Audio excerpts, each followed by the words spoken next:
Ayan ang paborito niyang kanta. Gusto niyang matulog.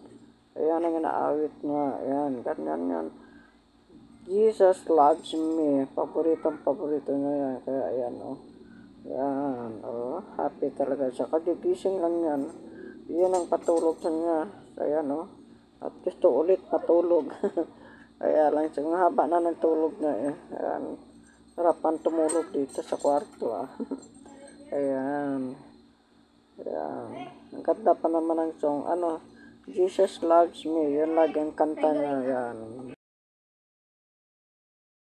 Ayaw niya ng ibang kanta. Gusto niya yung ano, yung Jesus loves me. Lagi yung papatunog sa kanya. Christian songs yan para sa mga bata. Ayan, o diba? Maliit pa lang siya pero marunong na. Saka ayan, o. Marunong naman paglipat-lipat. Kaya ayan.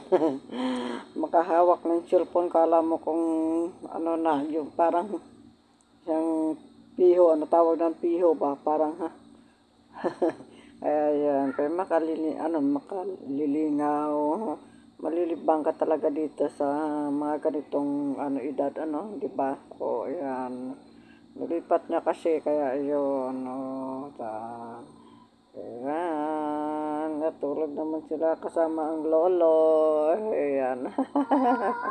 Kasama.